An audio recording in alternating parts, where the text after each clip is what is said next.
بسم الله الرحمن الرحيم. سورة البقرة مدنية. وإذا طلقتم النساء فبلغن أجلهن فأمسكوهن بمعروف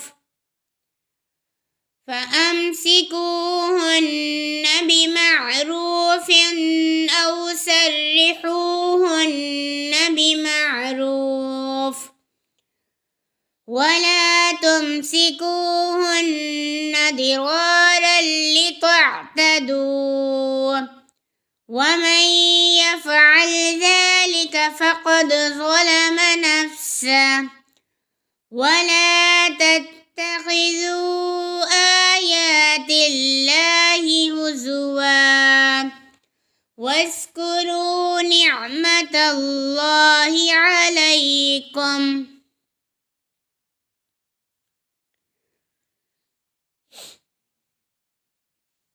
وما أنزل عليكم من الكتاب والحكمة يعظكم به واتقوا الله واعلموا أن الله بكل شيء عليم.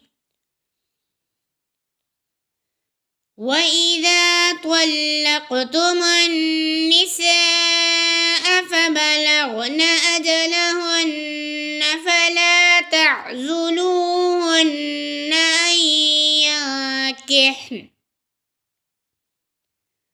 أن ينكحن أزواجهن إذا تراضوا بينهم بالمعروف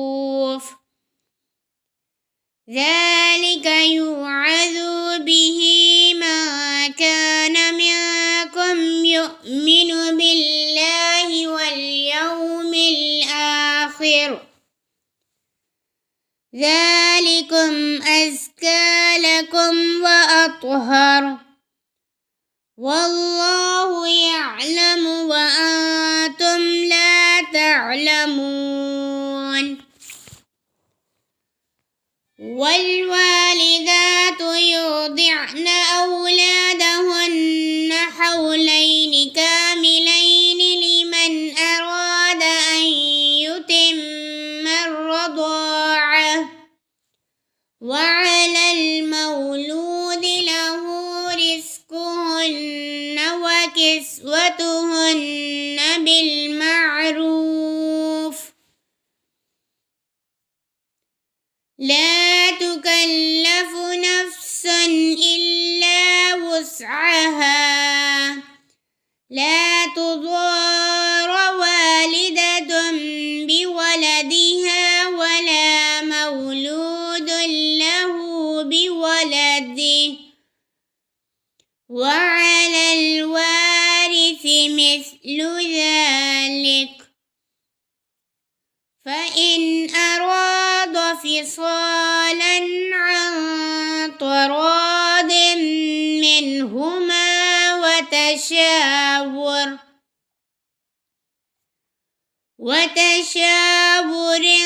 فلا جناح عليهما. وإن أردتم أن تسترضعوا أولادكم فلا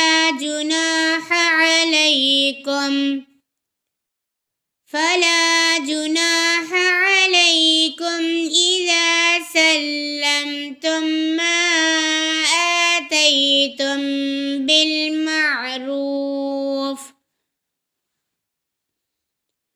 واتقوا الله واعلموا أن الله بما تعملون بصير. والذين يتوفون منكم ويذرون أزواجا يتربصن بأنفسهن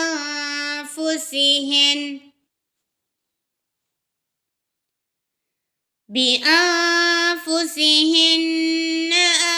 4 أشهر وعشرا فإذا بلغن أجلهن فلا جناح عليكم فيما فعلن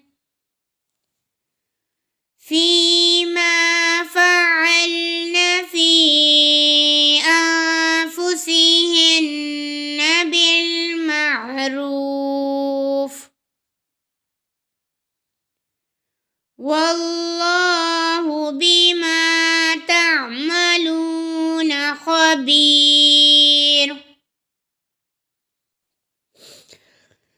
ولا جناح عليكم فيما عرضتم به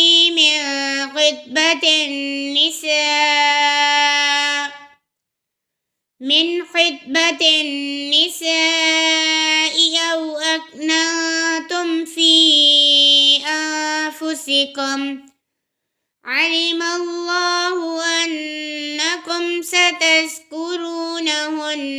ولكن لا